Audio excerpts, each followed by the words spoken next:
A todos. Vamos dar início a mais uma reunião virtual, né, da cardiologia, contando hoje mais uma vez com a participação de Vitor Vale, que fez um procedimento aí inédito do nosso estado, e talvez um dos poucos já realizados, né, talvez no Nordeste do Brasil. Então ele vai conversar com a gente aí sobre esse procedimento. Vitor, por favor. Obrigado, professor. Obrigado a todo mundo aí pela audiência de sempre. O procedimento, eu vou falar por último, na verdade, vou deixar o suspense para o último momento, e vou falar um pouco antes sobre as terapias, né, sobre intervenção em válvula mitral, para até vocês entenderem o porquê e como foi feito o procedimento, né? Eu vou compartilhar aqui minha tela e vocês vão entender.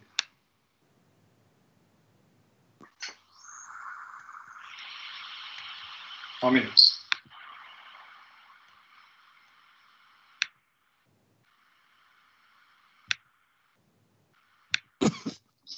Todo mundo vendo aí, né?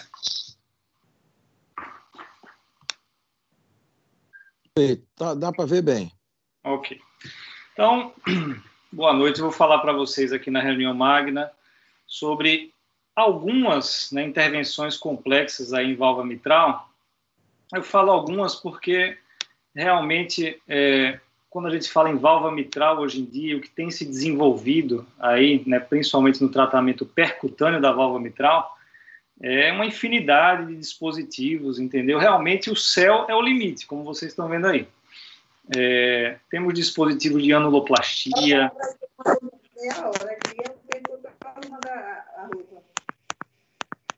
Oi? Pessoal, por favor, manter os áudios desligados, para não atrapalhar a apresentação. Vocês estão vendo o cursor aí, doutor Souza? Só para... O cursor do mouse. Tá vendo sim. Dá para ver bem, tranquilo.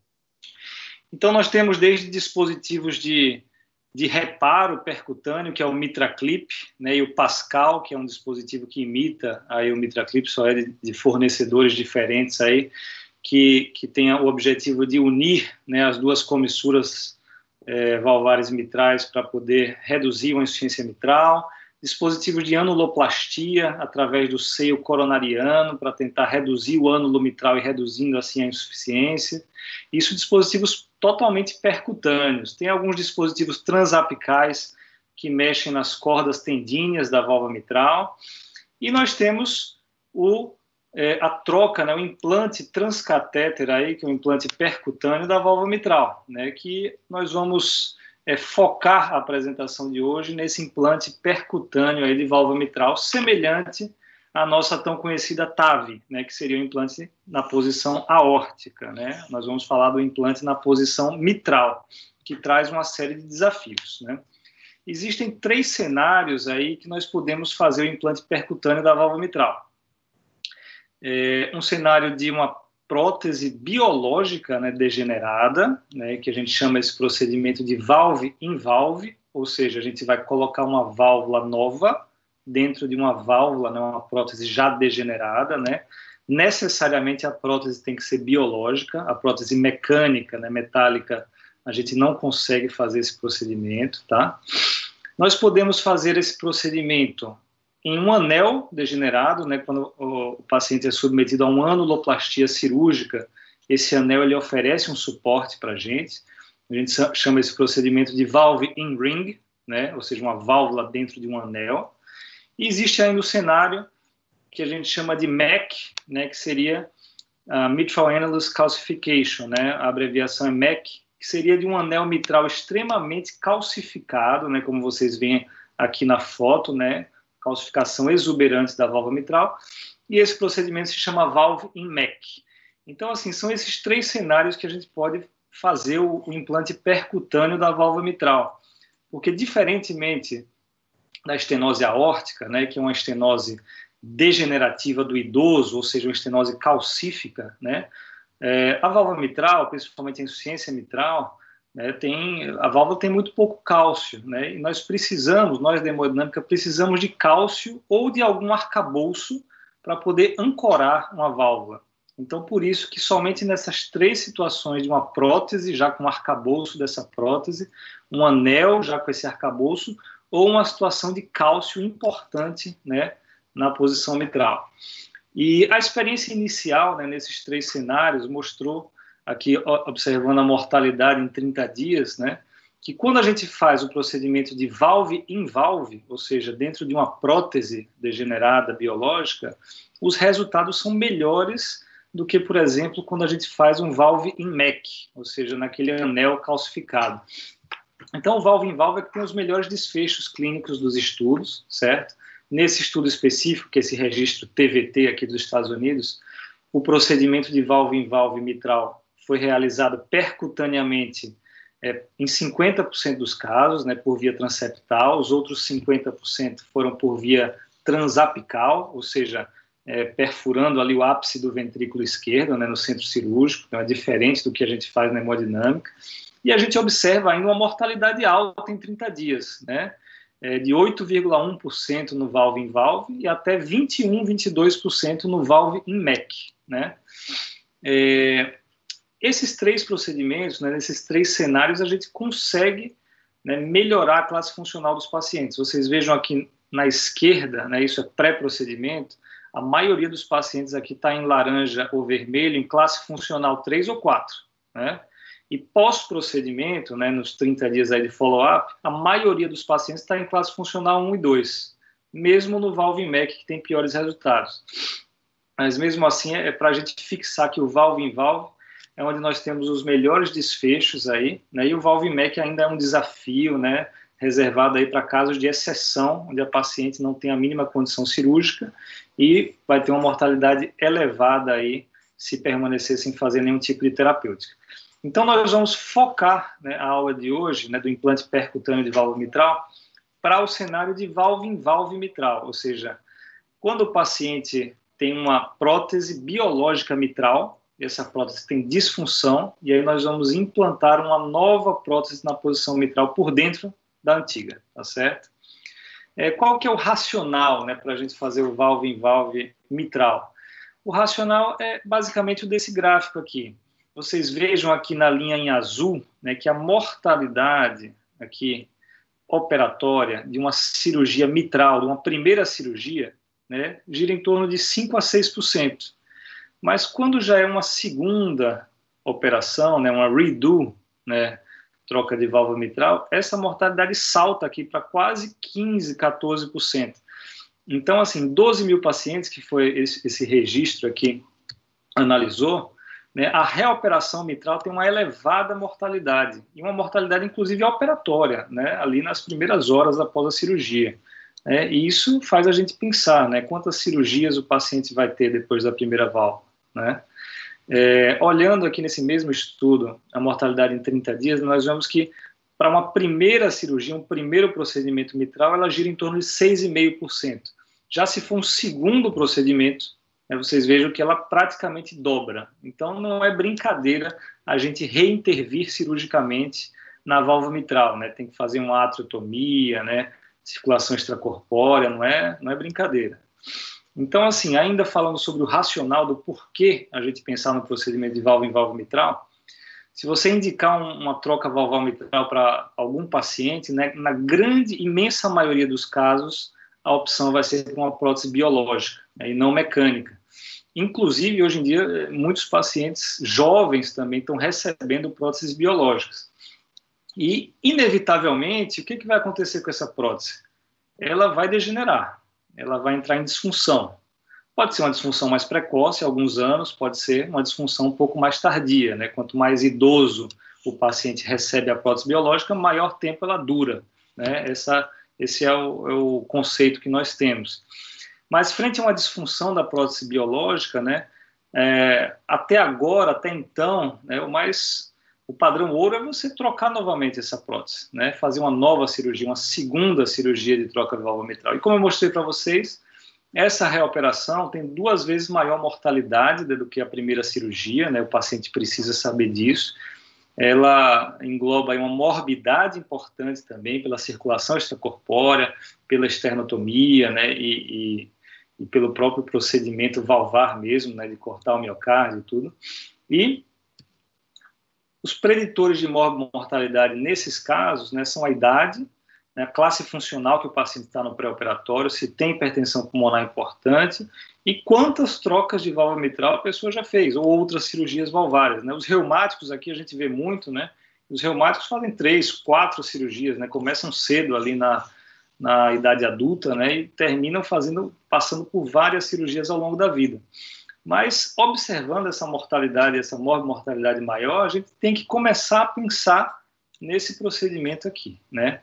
Então, frente a uma disfunção de uma prótese biológica mitral, né, a gente tem que pensar num valve-em-valve mitral, que é um procedimento totalmente percutâneo, semelhante a uma TAV, e eu vou mostrar para vocês, tá? Os resultados desse procedimento, né, são resultados animadores, né? Não é lógico que a gente está lidando com pacientes que já têm uma prótese, pacientes com, às vezes, várias comorbidades, já com hipertensão pulmonar. Então, quando a gente olha a experiência inicial, né, com valve-em-valve mitral pelo mundo, nós temos 3 registros aqui, o mais robusto é esse registro do meio, que é o TVT, onde tem uma mortalidade de 30 dias ainda elevada, mas temos registros menos robustos, mas mais atuais, com a mortalidade um pouco mais baixa aqui nos 30 dias, né? E observando aqui os registros mais antigos, né, a taxa de procedimentos por via transeptal era muito pequena, menos de 20% eram transeptais, a maioria era transapical, né, pelo ápice do ventrículo esquerdo, no centro cirúrgico. Depois, isso foi aumentando para quase metade dos casos, e atualmente, na enorme, né, na esmagadora maioria dos casos, a gente faz por via transeptal, tá certo? Dentro da sala de hemodinâmica. Esse procedimento, ele ajuda bastante a manter um gradiente até uma análise aí de 1 ano, um gradiente satisfatório, né? A gente traz os pacientes que tinham um gradiente ali em torno de 12 para um gradiente de 6. Por características do ânulo mitral, esses gradientes não baixam tanto quanto o esperado, né? Você imagina que um gradiente de 6 ainda é uma estenose mitral aí moderada, né? Mas é o que os registros mostram, um gradiente em torno de 6, tá certo? 5 a 6. E o registro do TVT, né, que agora, englobando pacientes mais recentes, aqui até agosto do ano passado, né, eles fizeram mais de 1.500 procedimentos de valve-em-valve mitral, utilizando a prótese SAPIEN, que é a que nós utilizamos aqui no nosso procedimento, que é uma prótese com 3 folhetos, uma prótese de aço inoxidável, que tem uma saia para evitar leak para valvar. E desses 1.500 procedimentos, cerca de 1.300 foram por via transeptal e 200 por via transapical. E eles compararam esses 2 procedimentos, né? Vejam que o STS dos pacientes submetidos a valve-em-valve mitral são STS altos, são pacientes de alto risco, né?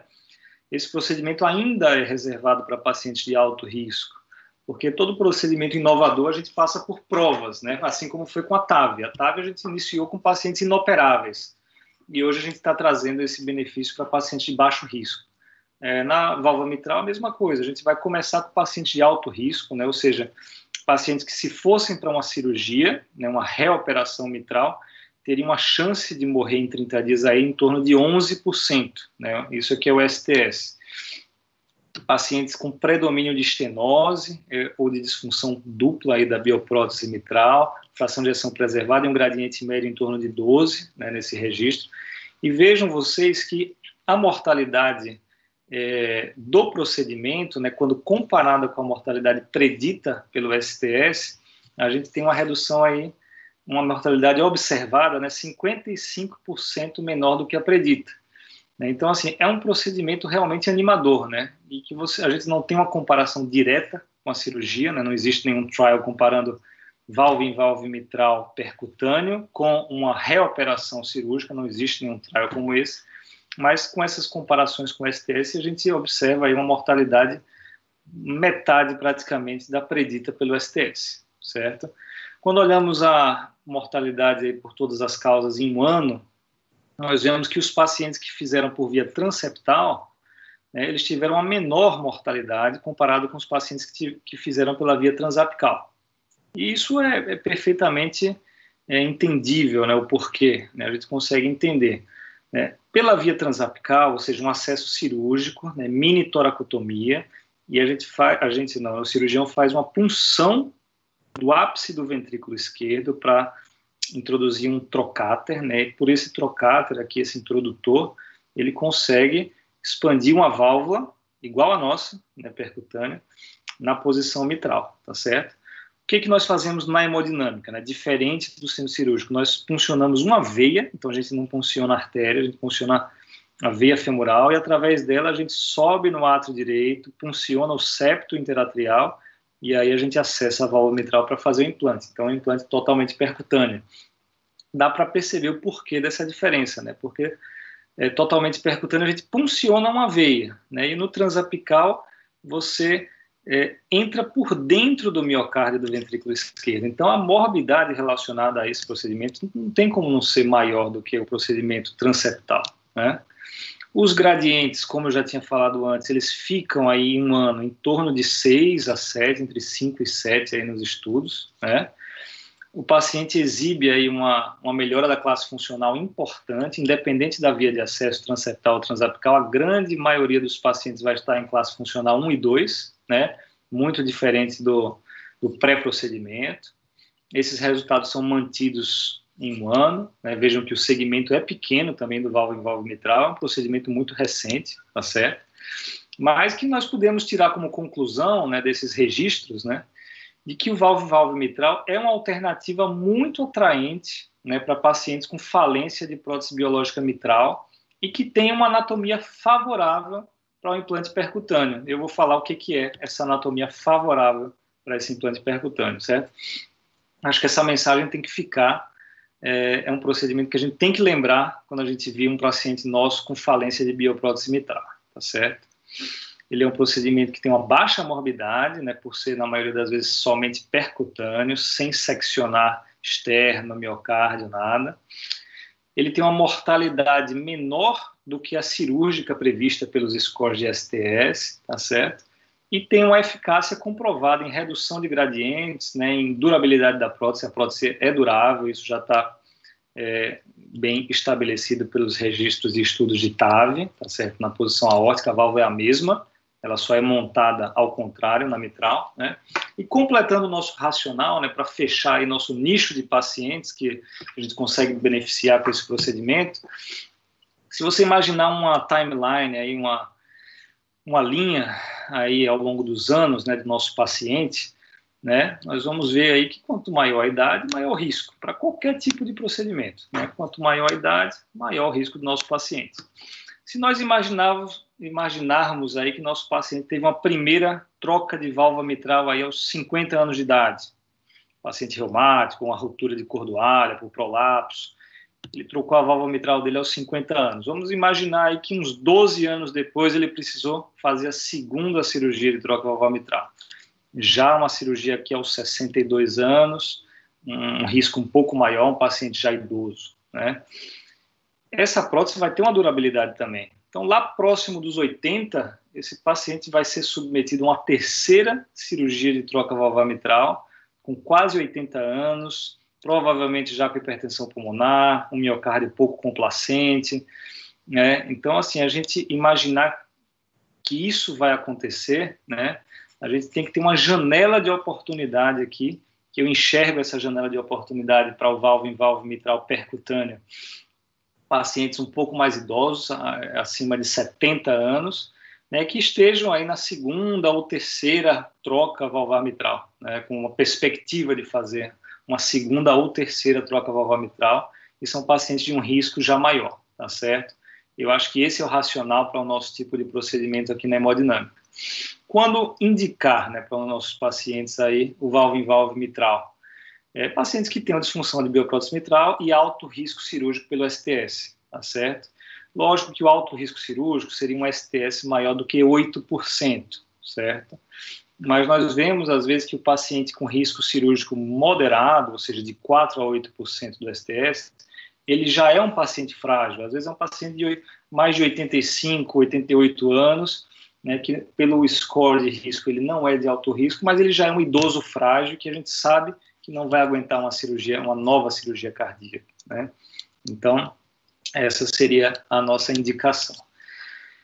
Para planejar o procedimento, isso é importante todo mundo entender, né? É muito semelhante à TAV, né? Quando a gente vai planejar uma TAV, a gente precisa de um eco, né, e de uma tomografia. Tá? Para o procedimento mitral, esse eco, ele necessariamente precisa ser transesofágico, de preferência com 3D, com recurso 3D. Não é uma condição sine qua non. Um transesofágico 2D também, né, de boa qualidade, dá para a gente planejar o procedimento, entender a anatomia valvar mitral do paciente. Ele precisa de uma angiotomografia valvar mitral, tá? Luiz Flávio pode falar depois sobre isso, mas não existe essa angiotomografia valvar mitral. Na verdade, é uma angiotomografia, né, com gateada, aí, né, com sincronismo pelo eletro, para a gente ver as várias fases sistólicas e diastólicas, com contraste, né? Então pode ser assim, uma angiotomografia coronariana, mas que a gente vai escolher a melhor fase do ciclo, que seria o final da sístole, para analisar a válvula mitral, tá certo?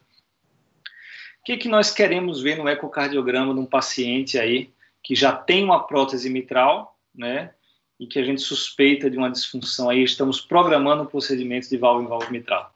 A gente quer ver a mobilidade desses folhetos, se tem espessamento, se tem alguma perfuração, né, que a gente possa pensar em endocardite, né? Endocardite é uma contraindicação para o procedimento. Tem que resolver a infecção. A gente não vai implantar uma prótese nova numa prótese infectada, né? Se tem a presença de leak paravalvar, né, ou seja, algum vazamento por fora, né, da prótese mitral. Se tem trombo, né, qual que é o mecanismo de falência dessa prótese mitral, tá certo? A espessura do septo e a relação do septo com a via de saída do ventrículo esquerdo também é importante, eu vou mostrar mais para frente por quê, tá certo? Aqui nós vemos, né, eu não botei nenhum vídeo, eu falei antes de começar a aula, eu não botei nenhum vídeo porque essas reuniões online a gente percebe que existe uma dificuldade na qualidade dos vídeos, né, em carregar e muitas vezes rodar. Então eu botei mais imagens, mas aqui é demonstrando um folheto parado no Eco 3D, tá certo? É importante a gente ver o que está acontecendo com essa bioprótese, né? E aqui é uma outra imagem demonstrando um leak paravalvar, né? Ou seja, um vazamento aqui, uma insuficiência mitral por fora da válvula, por fora da prótese, né? Por uma abertura aqui, né? Uma solução de continuidade aqui por fora da prótese, tá certo? No eco também, fundamental, calcular a área valvar, tá certo? O grau de insuficiência, a função ventricular, analisar as demais válvulas cardíacas, né? A gente não pode intervir na mitral sabendo que a aórtica também tem uma disfunção muito grave, né? E a gente sem programar, a gente tem que programar o procedimento pensando no paciente, não apenas na válvula, né? E a presença ou não de hipertensão pulmonar, o grau dessa hipertensão pulmonar, o grau de tricuspidização, ou seja, se aquele paciente já tem uma insuficiência tricúspide importante, disfunção de VD, isso tudo é importante a gente analisar, tá certo? Na angiotomografia, o que nós vamos ver, né? O diâmetro, né, os diâmetros externo e interno da prótese, né? A gente consegue calcular isso tranquilamente. Se tem sinais de fratura já dessa prótese, a quantidade de tecido, né, de panos, ou seja, de tecido cicatricial, fibrótico aqui nos folhetos da prótese, né, da degeneração, se tem ou não trombo, se tem ou não leak paravalvar, e a gente precisa entender muito bem, né, a via de saída do ventrículo esquerdo, tá certo? É feita normalmente, né, a gente não consegue fazer aqui porque precisa de um software específico para isso, mas a projeção de uma válvula em relação à via de saída do ventrículo esquerdo da paciente. Então a gente coloca um modelo, assim, faz um cálculo aqui da prótese que a gente vai colocar, né, da relação dela com a prótese que tem aqui dentro já, e como isso pode ou não obstruir a via de saída do ventrículo esquerdo, tá certo? Então vejam nessa imagem aqui, a gente consegue calcular aqui o diâmetro interno, que é aqui 26 milímetros, a gente consegue ver aqui todo esse tecido aqui em preto, que é um tecido, né, de degeneração, é o pânus, tá certo? A gente consegue ver sinais de fratura, tá? Então, assim, a tomografia traz muitas informações para a gente planejar o nosso procedimento. Vejam aqui o que eu tinha falado. Uma das principais complicações desse tipo de procedimento é a obstrução da via de saída do ventrículo esquerdo, que pode ser uma complicação fatal, inclusive dentro do procedimento. Então, o planejamento é fundamental justamente por isso, né? E o que é feito para a gente predizer isso pela tomografia? a gente projeta mais ou menos o que seria uma válvula que a gente vai implantar aqui na posição mitral, e a gente pode calcular algumas distâncias, alguns ângulos, né, para a gente predizer aqui, né, a via de saída do ventrículo esquerdo aqui, do ventrículo para a aorta, né, se vai comprometer ou não essa via de saída. Quando a gente implanta a prótese aqui na posição mitral, o folheto anterior da válvula mitral ele é rebatido em direção à aorta. E isso pode ocluir a via de saída, gerar um gradiente muito grande, tá certo? E a gente pode ter problemas graves aí com os pacientes com relação a isso. Então, o que o software faz, isso daqui, a gente tem que buscar aí, junto com o Luiz Flávio, esse software para a gente tentar calcular isso daqui, né, um cálculo muito complexo, é calcular na presença da prótese aqui, em azul, né, a nova área da via de saída do ventrículo esquerdo, que chama de NEO-LVOT, né, aqui é em inglês o nome, né, mas essa nova área depois da prótese, né, pode ser predita, e valores abaixo ali de 190, né, milímetros quadrados, a gente vai ter problema, né, com obstrução de via de saída do VE. Valores acima disso, principalmente acima de 300, a gente fica mais confortável de que o implante da prótese não vai obstruir a via de saída do VE, certo? Essa seria a medida mais importante aí da angiotomografia, tá? Esse slide aqui é para Luiz Flávio. O cálculo, né, dessa área, né, e a análise da via de saída do ventrículo esquerdo, ela é melhor feita num corte aí de 40% a 50% do ciclo cardíaco, no meio do ciclo, certo? É onde nós observamos os menores diâmetros dessa área da nova via de saída do ventrículo esquerdo. E é aqui que a gente tem que medir quando nós formos fazer nossas medidas, tá certo? Quando a gente manda essas tomografias para os Estados Unidos, né, para eles analisarem, eles já dão essas medidas para a gente e calculam também o ângulo, né, aqui do plano mitral com o plano aórtico, né, que é uma medida importante também. Calculam a projeção que nós vamos trabalhar na hemodinâmica para ver a válvula alinhada com o paciente, tá certo? E falando um pouco mais das complicações, né, não é só obstrução de via de saída do ventrículo esquerdo, mas é um procedimento cujas complicações são de baixa ocorrência, né, menos aí de 2%, se você for olhar as complicações, entre as quais as principais que a gente tem que passar para o paciente, né, na consulta pré-operatória, são sempre, na hemodinâmica, complicações vasculares, mas como o acesso é venoso, essas complicações reduzem bastante, né, perfuração cardíaca, né, 1,1%, isso geralmente pelo marca-passo, por fios guias metálicos, necessidade de implante de marca-passo permanente pós-procedimento em torno de 1%, a obstrução de via de saída, apesar de ser uma complicação fatal, né, é uma complicação de pouca ocorrência, principalmente depois que nós entendemos já o papel da tomografia no planejamento do procedimento, AVC em menos de 1% dos casos, e trombose da prótese em menos aí de 0,2% dos casos. Isso são dados de um registro aí com muitos pacientes, milhares de pacientes que foram submetidos a válvula em válvula mitral, certo? Planejar é fundamental, né? Nós temos disponíveis alguns catéteres, né, de última geração que a gente consegue direcionar ele para qualquer lugar da válvula mitral que nós desejamos, né? Nós temos auxílio do eco 3D intraprocedimento, né? No nosso procedimento foi Tiziana junto com Iana que fizeram esses ecos aí, e deu muito certo. E nós temos a tomografia aí a nosso favor para predizer o risco de complicações e entender a anatomia dessa prótese mitral e a relação com as demais áreas do coração.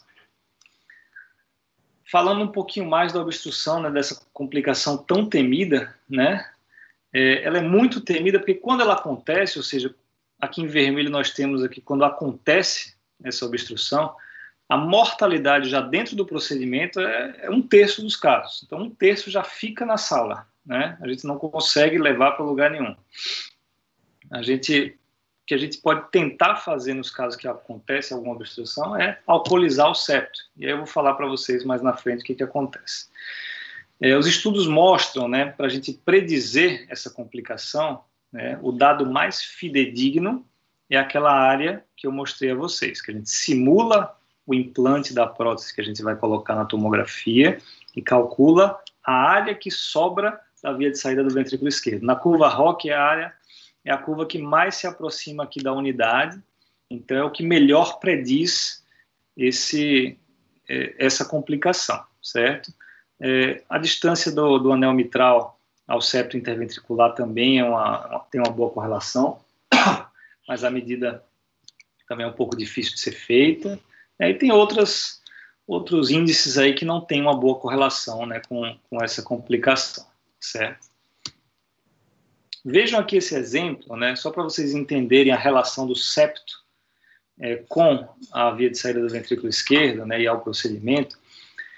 Vocês vejam aqui é o átrio esquerdo, né, a aorta e o ventrículo esquerdo. Vejam que o septo aqui, ele tem uma relação direta com a válvula mitral, né? Quando o folheto anterior da válvula mitral ele é rebatido, ele estreita a via de saída, né, do ventrículo esquerdo, a depender do tamanho do septo. Quanto maior é esse septo, mais ele vai se aproximando do folheto da mitral, certo? Então, um racional aí, uma alternativa, né, para casos em que a gente acha que pode acontecer, né, de ocluir a via de saída do ventrículo esquerdo, é a gente fazer uma alcoolização septal, ou seja, alcoolizar uma artéria septal do paciente para tentar reduzir o diâmetro desse septo e aí sim aumentar a área aqui da via de saída do ventrículo esquerdo pré-procedimento. Vejam aqui na tomografia, fica mais fácil de entender. Átrio esquerdo, gigante, certo? Válvula mitral, ventrículo esquerdo e aorta. Vejam um septo hipertrófico, como ele aproxima aqui dos folhetos da mitral, né? E pode ocluir mais ainda a via de saída do ventrículo esquerdo se a gente colocar uma prótese aqui nessa posição, certo? Vejam depois de uma alcoolização septal, como reduzindo esse septo, a gente aumenta a área da via de saída do ventrículo esquerdo e pode reduzir a taxa dessas complicações, certo? Então é uma alternativa atraente. Esse estudo aqui publicado no JACC em 2019, ele mostra que pode ter um ganho até de mais de 2 vezes aí de área de via de saída do ventrículo esquerdo após a alcoolização septal, né? E é uma alternativa que pode prevenir aí a obstrução da via de saída do ventrículo esquerdo pós, né, procedimentos mitrais, aí, principalmente válvula em válvula mitral, certo? Bom, falei bastante sobre o implante de uma nova válvula na posição mitral, né, para pacientes que já têm uma prótese mitral. E vou falar um pouco sobre um outro procedimento que é pouco conhecido aqui da gente, mas que a gente pode ter alguns pacientes no consultório que podem se beneficiar também desse procedimento, que é justamente da gente tratar, né, o leak paravalvar mitral. Vejam essa foto aqui, né, essa foto é de uma peça, né, cirúrgica, uma foto cirúrgica de uma prótese biológica mitral aqui, degenerada, né? Aqui estão as suturas dessa prótese, está totalmente degenerada, né? E vejam que ela tem buracos aqui, tem furos, né? Entre a prótese e o arcabouço mitral, né? Ou seja, isso aqui, esses buraquinhos aqui, passa sangue por aqui, do ventrículo esquerdo para o átrio esquerdo, gerando uma insuficiência que não é central, ou seja, não é pela válvula, mas é por fora da válvula. Isso daqui é o que a gente chama de leak, né? A tradução de leak é vazamento, né? Então, esses leaks a gente consegue, a depender da localização, da quantidade, né, do formato, a gente consegue fechar também por via percutânea. Vejam esse desenho brilhante aqui que eu fiz ontem à noite aqui, de um coração com leak mitral aqui, para vocês tentarem entender o que é o leak, né? Átrio esquerdo, ventrículo esquerdo e aorta. Válvula mitral, aqui na verdade uma prótese valvar mitral, e vocês vejam aqui que nessa posição, né, existe um vazamento aqui, a válvula não encosta no arcabouço mitral, certo? E por esse vazamento, quando o ventrículo esquerdo se contrai, o que acontece? Né? Vai sangue para a aorta, mas volta sangue para o átrio esquerdo, não por dentro da válvula, mas por fora dela, né? E esses caminhos por fora da válvula não são caminhos circulares, são caminhos serpiginosos, né? São caminhos que geram vários problemas, né?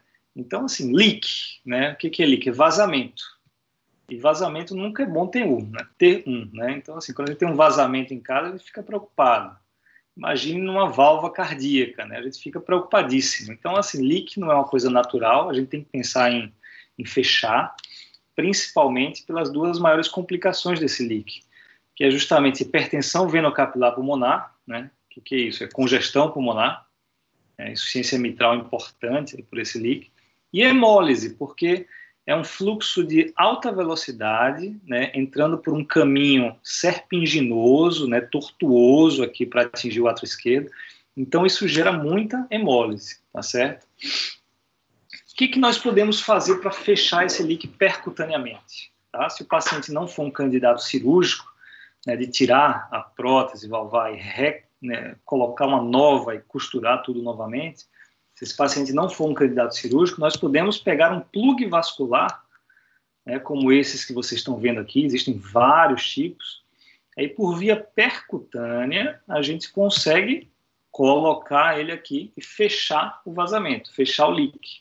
Esses plugs vasculares, semelhantes a uma prótese de Amplatzer, né, para fechar CIA, CIV, eles, depois de colocados, eles vão trombosando, né? Essa malha aqui vai coagulando sangue, isso tudo vai trombosando e vai fechando, né, esse leak paravalvar. Então, esse é um procedimento que nós também estamos fazendo aí cada vez mais ao redor do mundo, né? Estamos trazendo aqui para Aracaju, né, essa tecnologia também para a gente poder beneficiar nossos pacientes. Então, assim, no caso de leak paravalvar, nós temos duas indicações formais para a oclusão desses leaks, né, a oclusão percutânea aí desses leaks, que seria insuficiência cardíaca, certo? Gerada pelo fluxo através do leak, insuficiência mitral importante, e hemólise com necessidade de múltiplas transfusões, né? Isso pode ser bem documentado laboratorialmente, tá? Quando nós vamos falar dos resultados da oclusão percutânea de leak paravalvar, né, nós vemos que a média de idade não é nem tão alta, né, de 66 anos desse registro aqui que analisou alguns leaks mitrais e aórticos, tá? Pacientes com fração de ejeção limítrofes, em sua grande maioria classe funcional 3 ou 4, e a indicação foi uma indicação, na maioria das vezes, por insuficiência cardíaca ou mista, hemólise, né, anemia hemolítica, mais insuficiência cardíaca. A anemia hemolítica pura teve uma indicação rara, né, raro de acontecer. Ou é combinado, né, ou é apenas insuficiência cardíaca. Foi um trabalho com 106 pacientes, né, que tiveram os leaks fechados percutaneamente. A maioria foi realizada por via transapical, então não é nem totalmente percutâneo, né. Insuficiência mitral severa em mais de 90% desses casos, né. Insuficiência mitral pelo leak, né, não central. E vejam os resultados aqui, certo? O grau de leak paravalvar após 6 meses, né? Vejam aqui os leaks mitrais aqui nesse gráfico da esquerda, que eram leaks com insuficiência severa, importante, em mais de 90% dos casos. Depois da oclusão percutânea desses leaks, a maioria ficou sem leak nenhum, ou com um leak muito pequeno, certo? E nos aórticos a mesma coisa, uma taxa de sucesso muito boa, né? E quando nós vemos a classe funcional, também vemos aqui uma melhora importante, aqui classe 3 e 4 na maioria pré-procedimento, e 6 meses depois a maioria em classe 1 e 2, né? Então existe um benefício desse procedimento, tá certo? Acho que eu consegui mostrar para vocês aí esses dois procedimentos aí, fechamento de leak para a válvula mitral, o implante valve em valve, né, mitral, e contar agora para vocês no final, né, do nosso caso aqui, foi um paciente aqui do São Lucas, que nós fizemos no último dia 10, tá certo? Vou falar aqui esse caso clínico para vocês e vocês vão entender a magnitude do procedimento que nós fizemos, tá? É um paciente de 85 anos, um paciente ativo, certo? Mas estava muito restrito funcionalmente, né? Paciente extremamente lúcido, uma cabeça muito boa, e que vinha com dispneia aos esforços, não conseguia caminhar nem 100 metros sem ter que parar, né, uma dispneia importante, e vinha também com hemólise, inclusive com algumas transfusões necessárias por anemia hemolítica importante, tá certo? De antecedente tem hiperplasia prostática, é ex-tabagista, mas já parou há muitos anos, mais de 40 anos, e esse paciente tinha trocado a válvula mitral, né, implantado uma prótese biológica em 2003, ou seja, 17 anos atrás, por uma ruptura de cordoalha mitral. Devia ter um prolapso e por uma ruptura ele ele fez uma cirurgia cardíaca em 2003 e colocou uma bioprótese mitral, tá certo? Esse paciente foi submetido a eco transesofágico, a eco com recurso de 3D, aqui no hospital, e mostrou que ele tinha um átrio esquerdo não tão aumentado, o volume eu não coloquei aí, mas era um aumento leve do átrio esquerdo, por incrível que pareça. Um septo e parede posterior de 11, um ventrículo bom, fração de ejeção normal, preservada, mas ele tinha uma prótese biológica mitral com espessamento, um dos folhetos da prótese já estava parado, tá certo? Foi observado um gradiente aí, transprotético mitral médio de 12, ou seja, uma estenose mitral importante, né, com uma área pela planimetria de 1,06 centímetros quadrados. E além da disfunção da bioprótese mitral, né, com predomínio de estenose, né, em um folheto parado, esse paciente também tinha um leak paravalvar mitral, né, com insuficiência pelo leak moderada a importante, na região anterolateral, tá certo? E uma hipertensão pulmonar já importante, tá? Vejam aqui, como eu falei, eu não botei vídeos, né, fica um pouco mais difícil, mas vejam aqui a abertura valvar desse paciente, né, da válvula mitral, e vejam que por fora da válvula, né, quando a válvula está fechada, ou seja, na sístole, existe aqui um vazamento, aqui é o ventrículo esquerdo embaixo, né, nessa foto central, e aqui é o átrio esquerdo em cima. Existe um vazamento importante, um jato, né, importante de sangue por fora da prótese, né? Aqui é o leak paravalvar desse paciente. Quando a gente faz o eco 3D, vocês vejam a prótese aqui, vejam o tamanho do buraco aqui na região anterolateral, né, em forma de uma meia-lua, né, semilunar, que corresponde justamente ao leak paravalvar, tá certo? A angiotomografia desse paciente mostrava uma prótese com diâmetro interno de 26, tá? Uma fratura da prótese em pelo menos 3 pontos, um ângulo de 132 graus e uma área, uma nova área predita da via de saída do ventrículo esquerdo, de 242 milímetros quadrados. Lembrem que eu falei para vocês que abaixo de 190 é quase certeza de que implantando uma prótese a gente vai obstruir a via de saída do ventrículo esquerdo. Acima de 300 nós ficamos tranquilos. Então esse paciente aí está no meio do caminho, está no limite aí, né? Vejam as imagens tomográficas aqui da esquerda, um diâmetro de 26, sinais de fratura aqui dessa prótese, tá certo? E a área calculada em 241 milímetros quadrados da via de saída do ventrículo esquerdo. Bom, com esse quadro clínico, né, nós analisamos o risco cirúrgico do paciente, né, junto com a médica assistente.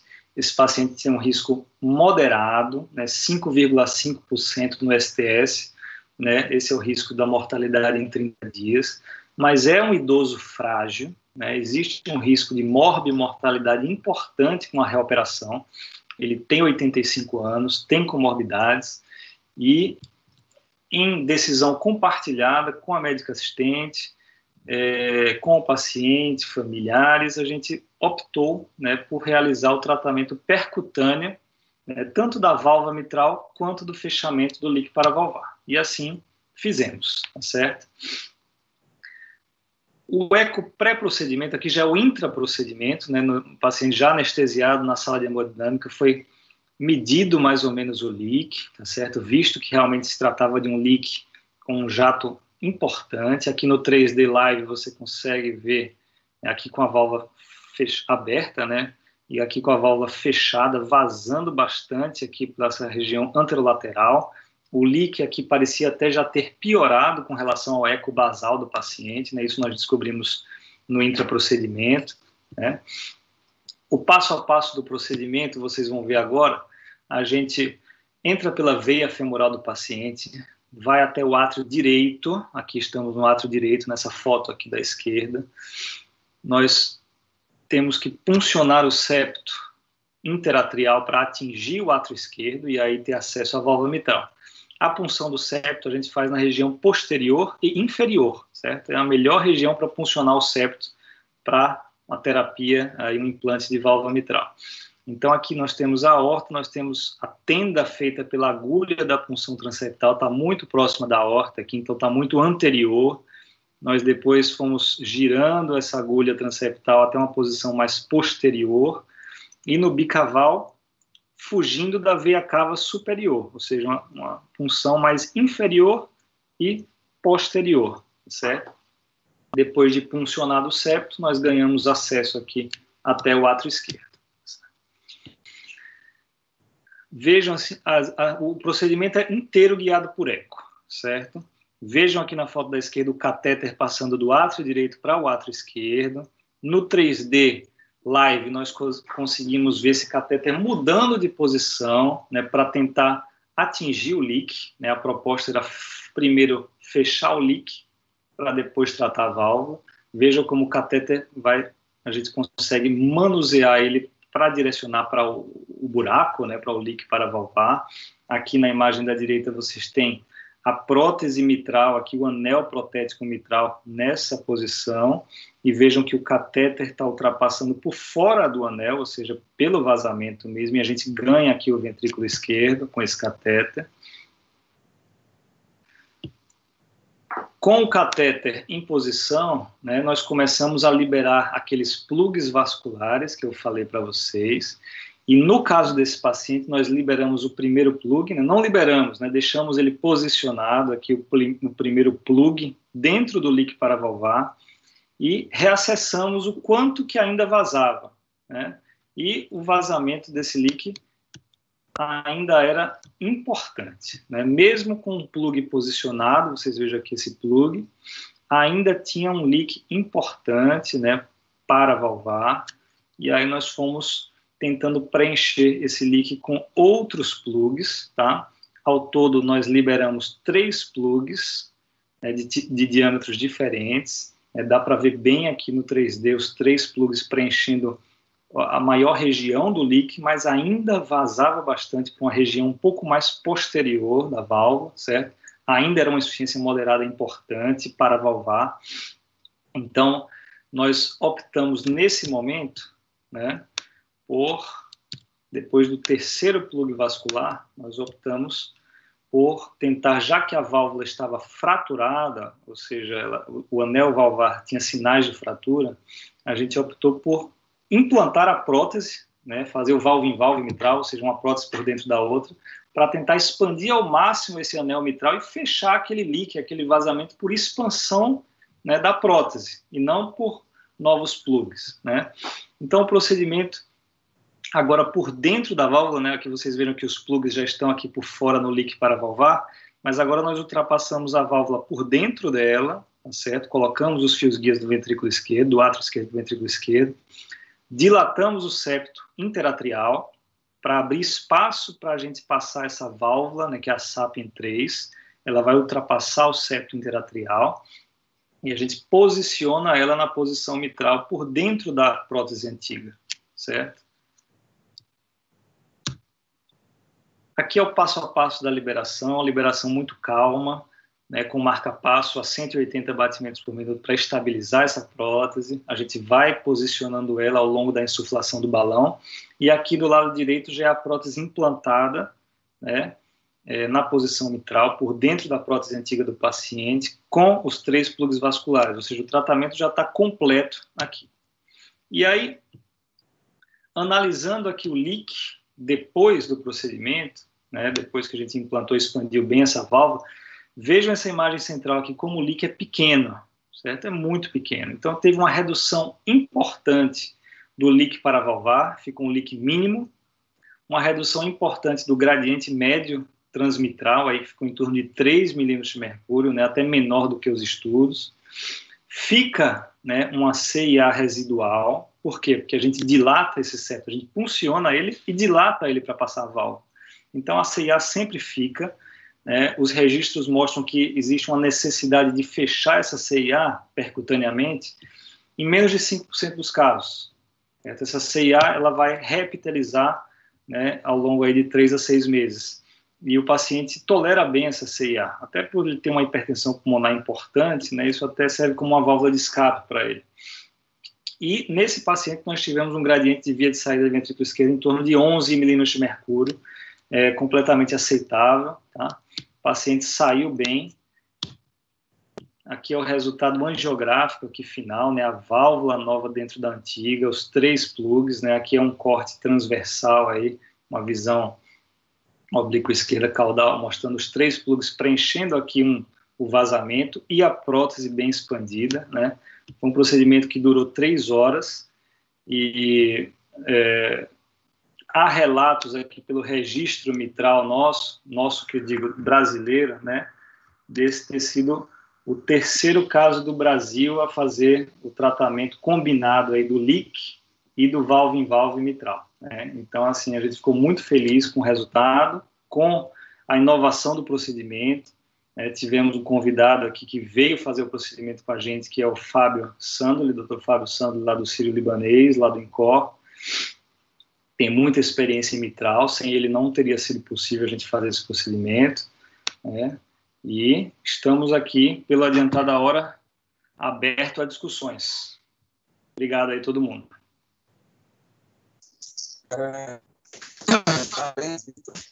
Não só pela apresentação, né? Você fez uma revisão muito boa aí sobre esse tipo de procedimento percutâneo, e como também é o caso, né? O caso muito interessante. Eu tive a oportunidade de ver esse paciente no sábado e, como você bem falou, é um senhor que valia a pena investir, né? Você viu, apesar da idade ali, tudo, e prótese, etc., ele estava muito bem. Vitor, uma coisa interessante, que é quando você vê a questão do leak paravalvar, que você, assim, é curioso que botava, o leak já mostrava que era significativo. Na hora que você botava um plug, ele continuava significativo e assim por diante. O fato era o mesmo leak que não se conseguia fechar totalmente, ou o fato de que quando você faz um plug, diminui de certa forma o orifício, mas com uma pressão está aumentada, ali você mantém, o refluxo ainda continua o mesmo.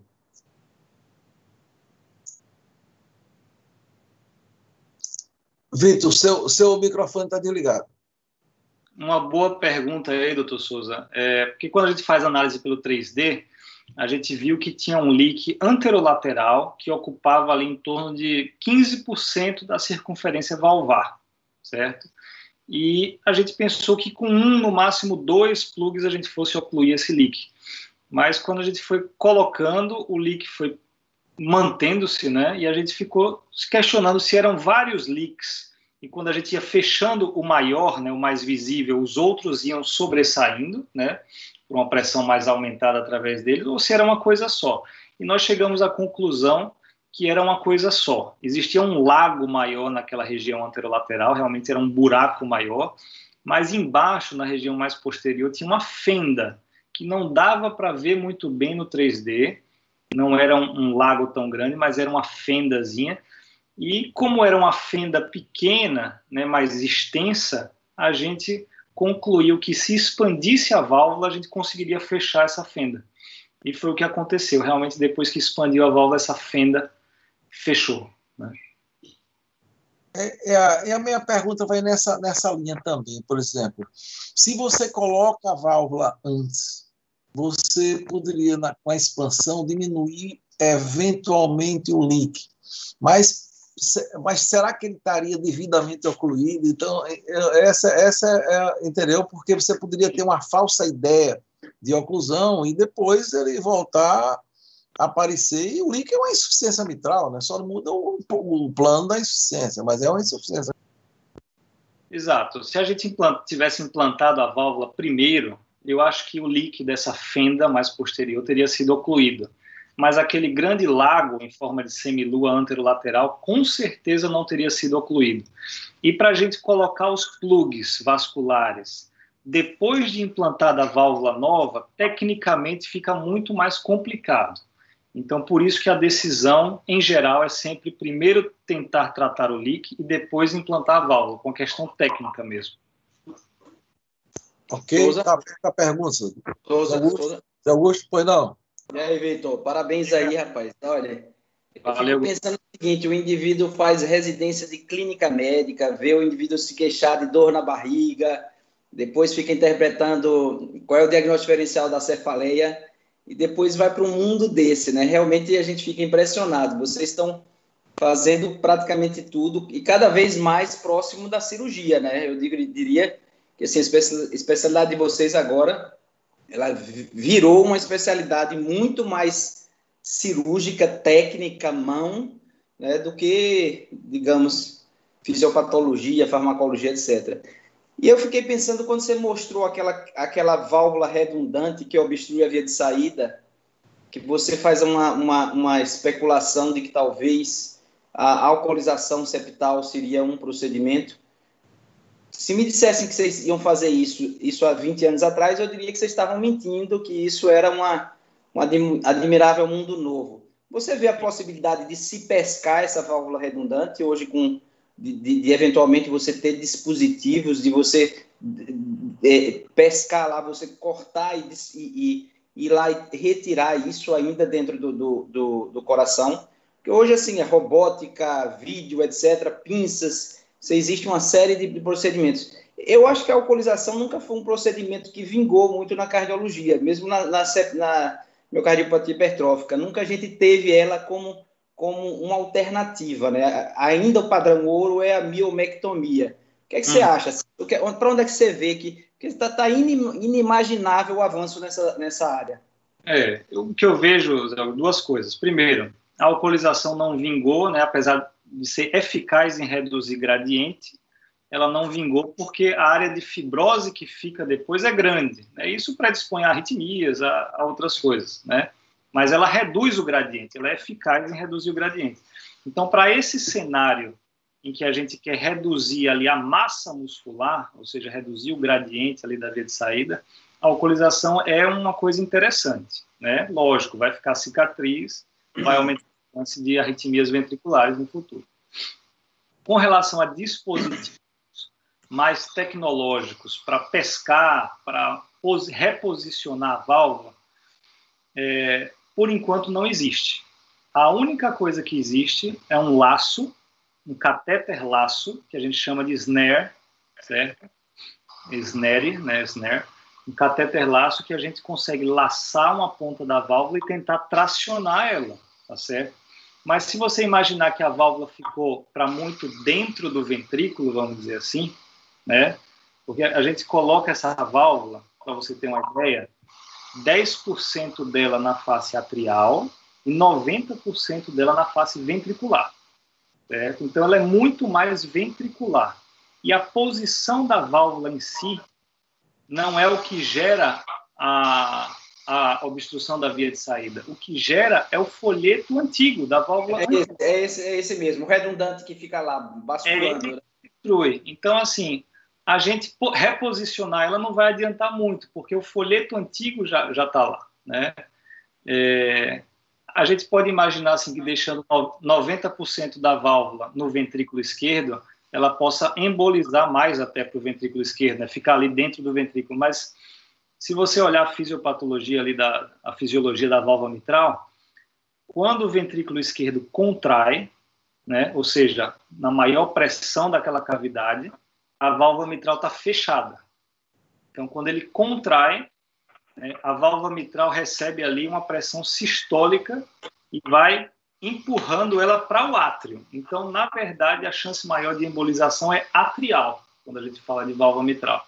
Isso é interessante você ver, né? Você pensa que sempre iria de acordo com o fluxo, né? Do átrio esquerdo iria para o ventrículo esquerdo, mas quando a válvula emboliza para o átrio esquerdo.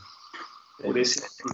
Vitor, nesse contexto de um perfil razoavelmente grande dentro do ventrículo, eu não sei se Augusto lembra bem que nos primórdios, quando se colocava válvula de Stahr-Edwards em posição mitral, o que se discutia muito era que, em função do tamanho do perfil, poderia comprometer o desempenho ventricular. Você lembra disso, Zé Augusto? Que era, então, inclusive, a opção de se ir para um baixo perfil, etc., era vinculado a isso. Eu estava no primeiro ano colegial, eu acho, mais ou menos. Exato, mas... eu conversei com o Stahr e com o Edward.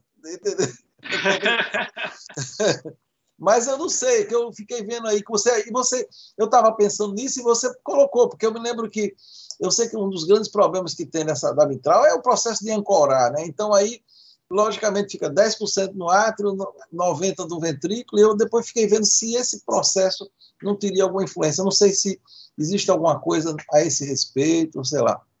Eu acho que dados ainda não existem, viu, doutor Souza? Porque se você for olhar os registros, o acompanhamento médio assim desses pacientes, é no máximo aí 3 a 5 anos, entendeu? Então, você não tem um N robusto para você acompanhar e dizer que esses pacientes desenvolveram aí uma disfunção ventricular por causa dessa quantidade de prótese no ventrículo esquerdo. Isso não tem como a gente afirmar. O que a gente tem como afirmar é assim, que existe uma melhora de classe funcional importante, né, que ainda é um procedimento reservado para o paciente de alto risco, então a gente não anda colocando em pacientes de baixo risco de jeito nenhum, um procedimento ainda de exceção, né, mas acredito que vá cada vez mais como a TAV ganhar espaço, certo?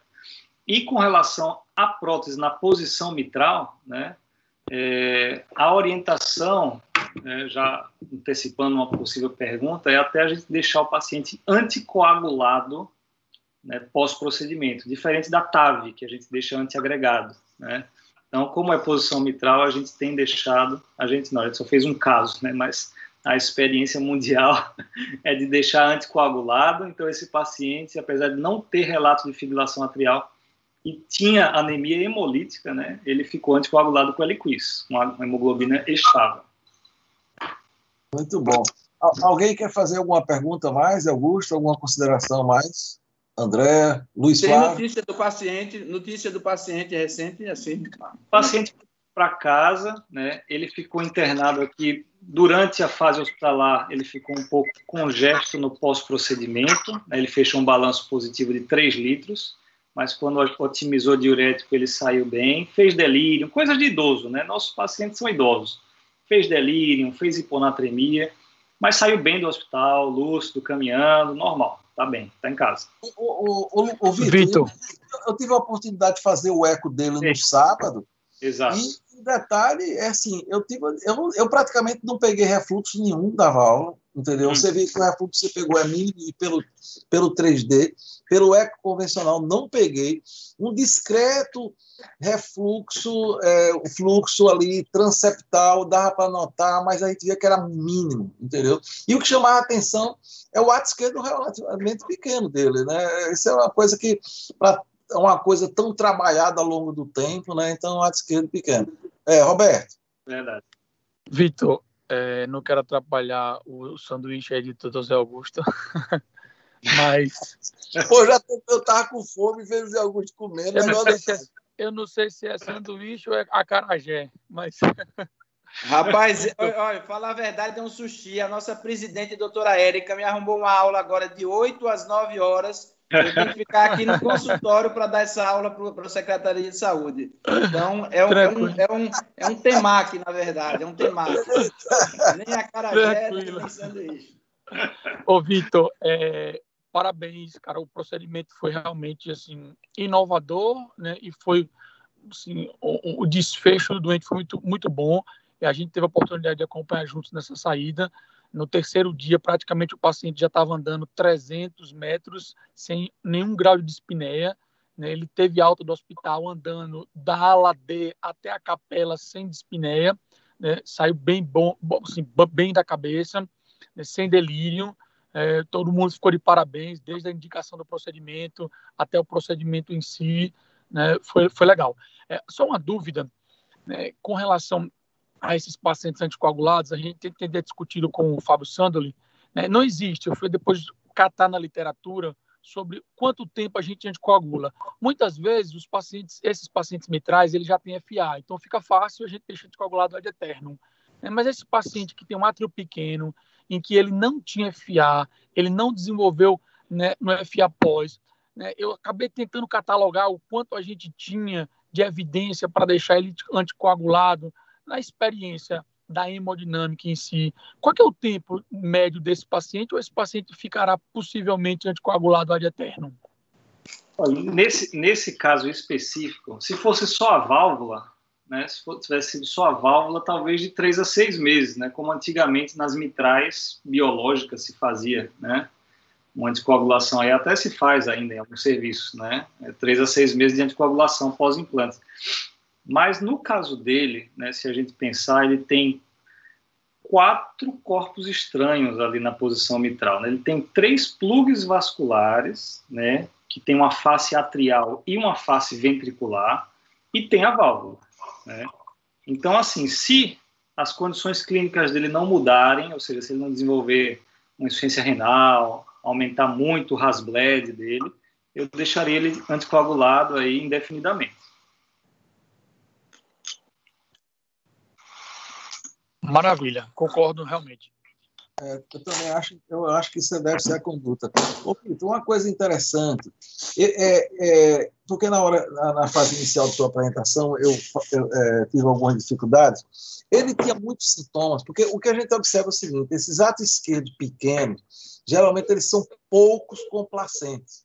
Então, sem dúvida nenhuma, ele não acomoda a pressão, ele já vai jogar a pressão toda para o território pulmonar, né? Então, geralmente são pacientes muito sintomáticos. A doutora Andréa, que é médica assistente, está aqui até, se ela quiser falar um pouco, mas com certeza era muito sintomático, muito sintomático. Eu acho que grande parte dessa hipertensão pulmonar dele tem um componente mesmo venocapilar que vai reduzir bastante com os procedimentos. Isso é bom, isso é um dado importante, né? André abriu o microfone, André. É um paciente assim, que sempre ele não teve, sempre ele teve pequeno átrio.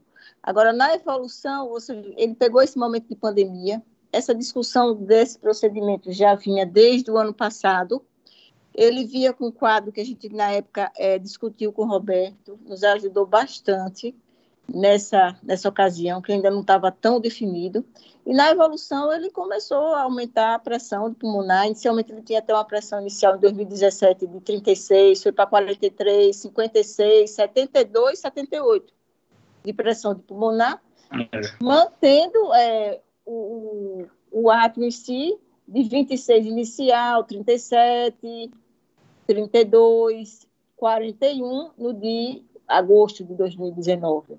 Então, assim, muita hipertensão pulmonar e um átrio proporcionalmente não tão grande. Interessante que ele tem uma colonoscopia no passado, que ele começou a ficar com essa anemia e tudo mais, ele chegou a fazer uma colonoscopia e, na ocasião, ele tinha ectasia vascular.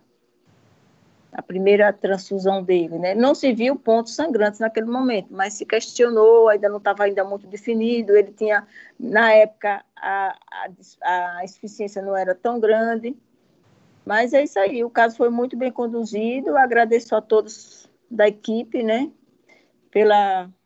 por essa disponibilidade, Roberto Sintra dando esse apoio, Vitor Vale, Tiziano lá no ECO, e foi foi muito bom. Era um paciente, ele tem uma cabeça boa, mas até do ponto de vista psiquiátrico, ele já teve no passado alucinação visual, já tem esse componente, e tem um componente depressivo, né?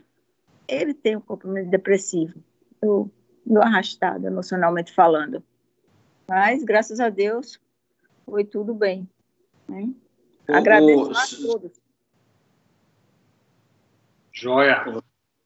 Só para talvez uma opinião em relação à anticoagulação, já que não tem evidência e tem dúvida, eu acho que a gente está hoje na era do Big Brother, né? A gente pode monitorizar a frequência cardíaca do nosso doente durante 6 meses, né? O Apple Watch está aí, é uma realidade já, né? Toda hora no consultório chega ontem, mesmo uma apneia do sono, o paciente nunca tive, mas nessa pandemia começou a ter uns registros suspeitos. Então eu acho que esses casos meio borderline, para suspender a anticoagulação, tem que ter uma segurança mesmo que ele não está fazendo o FA, né?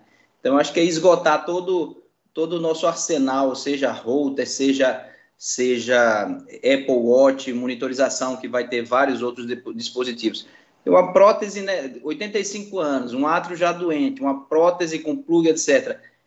Esse cara é altíssimo risco, não é o fato dele estar com 6 meses, um ritmo sinusal, 2 ou 3 eletros nesse período, e a gente vai lá e saca esse anticoagulante. Eu seria bem vigilante em relação ao FA. Com certeza, concordo, Guto. Chance grande de aparecer. Perfeito. Bem, pessoal, então nós estamos aqui 19h15. Eu queria mais uma vez parabenizar a Vitor, né, e toda a equipe envolvida, né, o pessoal da Ecocardiografia, o Fábio e todos os outros que participaram, né, desse, porque esse é o tipo do procedimento que ninguém faz sozinho, precisa realmente de uma equipe, como o Vitor falou. Também André, por ter cedido o caso, né? Roberto, pelo apoio clínico aí que ele deu. Então, sem dúvida nenhuma, eles estão todos de parabéns. Eu acho que vale a pena, Vitor, não deixar de publicar essas coisas, porque senão a apresentação fica aqui só para a gente, mas isso tudo pode ser, você publicando, vai sem dúvida nenhuma, não só divulgar o que está sendo feito, mas também isso vai ajudar muitas pessoas que eventualmente têm casos semelhantes e não sabem que isso pode ser realizado. Então, parabéns a todos. Eu gostaria de lembrar que na próxima semana nós vamos ter o professor doutor Antônio Carlos Palandre Chagas, velho conhecido de todos nós, professor titular, né, da USP, uma pessoa muito preparado, que vai nos falar sobre consequências da obesidade nas doenças cardiovasculares. Então, sem dúvida nenhuma, vai ser mais uma apresentação imperdível e eu conto com a presença de todos vocês. Vitor, quer falar? Você encerra a nossa reunião, por favor. Eu queria agradecer a presença de todos. Obrigado pelo convite, doutor Souza. É bom poder mostrar esses procedimentos que a gente tem feito, né? E queria reforçar aqui que nosso Heart Team já voltou, né, nas sextas-feiras de manhã, presencial, inclusive, né? São poucas pessoas, então a gente tem essa regalia de poder fazer presencial. E se alguém tiver algum caso duvidoso, algum caso valvar, coronariano mais duvidoso, que tenha já ido para uma segunda, terceira opinião, ou que às vezes a pessoa não sabe o que tem ainda de tecnologia mais avançada, né, pode trazer para o Heart Team que a gente consegue dar um destino aí, tentar, né, dar um destino para esses pacientes, né, encontrar, né, uma solução comum, né, uma decisão compartilhada, né, sempre Roberto Cardoso está lá com a gente, Roberto Sintra, Juliane, Zé Augusto, né, doutora Andréa.